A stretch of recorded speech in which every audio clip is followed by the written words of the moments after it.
Kerala, one of India's most literate and developed states, is on the verge of a financial crisis.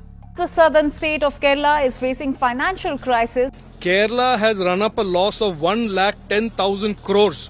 State government of Kerala will issue ordinance on deferring government salary. Now the ordinance can offer up to 25% of the government employee's salary. Our revenue is not sufficient to pay for the salary. Kerala is on the verge of bankruptcy. The big question is, how did Kerala fall to a situation of an economic crisis despite being the most educated state of India? Let us find out in this video. Kerala's development was built on a very unique formula. The state invested heavily in education, public health and social welfare right from independence. Even when the rest of India was focused on industrialization and manufacturing, Kerala bet on its people. The government created schools, colleges, public hospitals and community welfare institutions in every district. Literacy shot up, infant mortality fell, and life expectancy began matching Europe by the 1990s. But this came with a hidden cost. The model was extremely expensive to maintain and never backed with enough economic and industrial growth. If we look at Kerala's capital outlay as a percentage of net expenditure, it makes the picture crystal clear. Capital outlay is basically the amount invested by a government in the creation of long-term assets like infrastructure. Now, capital outlay as a percentage of total expenditure for states like Maharashtra, Gujarat and Tamil Nadu is 16%, 19% and 16% respectively. For most Indian states, this number usually falls between 14 and 17%. But in the case of Kerala, this number is just around 10%. This basically means Kerala has not been investing in stuff like infrastructure which would drive industrial growth. Kerala's economic engine is and was weak, but somehow it remained afloat. How? Because the real savior for Kerala wasn't local industry, but the Gulf. Throughout the 1970s and 1980s, lakhs of Malayalis migrated to Saudi Arabia, UAE, Qatar, Oman and Kuwait.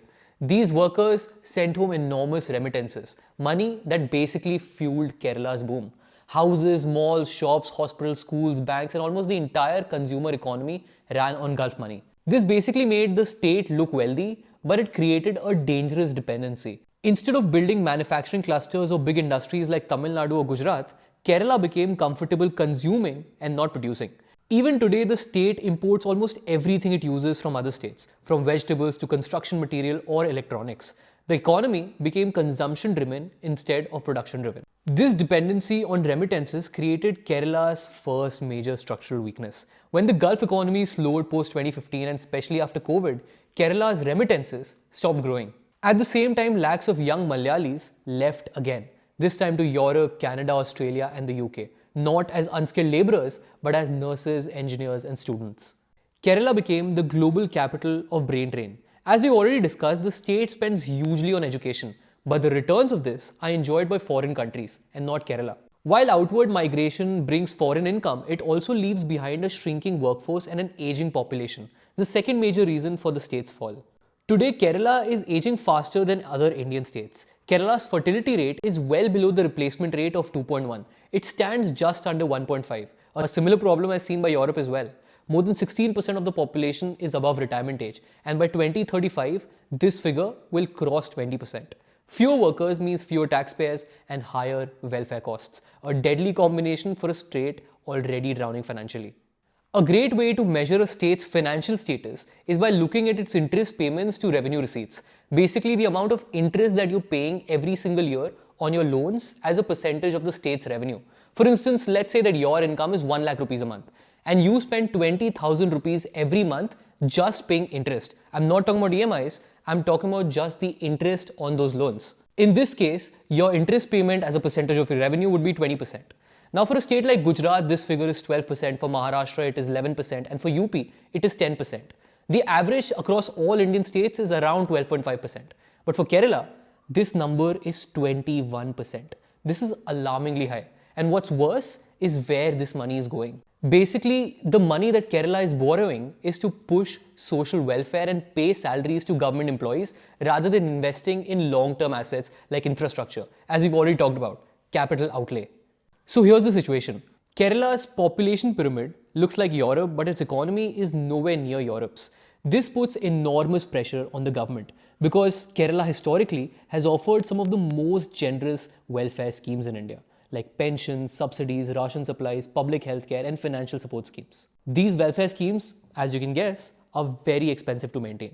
Now, to top it all off, the few industries and companies that are in Kerala have been leaving as well. The biggest examples of this are the two beverage giants, Coca-Cola and PepsiCo, that left Kerala. Recently, the MD of Kitex Group, Sabu Jacob, accused the Kerala government of harassment and decided to shut shop and leave Kerala as well.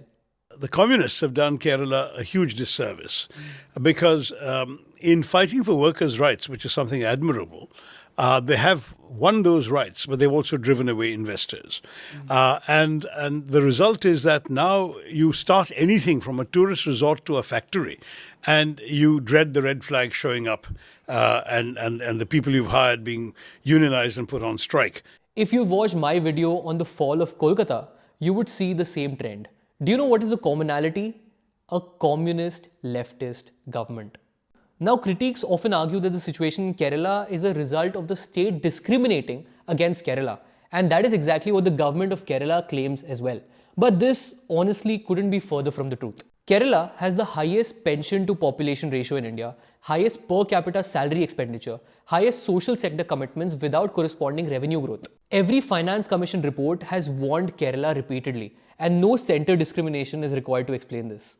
Kerala's debt to GSDP ratio has crossed 40%, much higher than the suggested 20 to 25% by the Finance Commission. Also, if the centre was discriminating against Kerala, why would Kerala get the largest share of revenue deficit grants in India? 53,137 crore rupees. The problem with Kerala is that they've been underinvesting in key economic drivers while overinvesting in their welfare schemes. What's worse is that a lot of this is fueled by debt. Unlike Tamil Nadu, it has not been able to find the right balance. Can it recover?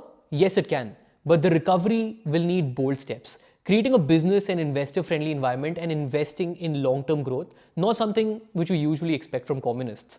It requires attracting manufacturing clusters, expanding IT and knowledge centers beyond Kochi, reforming the welfare model to make it sustainable, reducing political disruptions, improving tourism infrastructure, and encouraging local entrepreneurship. You need to focus on building an economy that does not rely solely on remittances.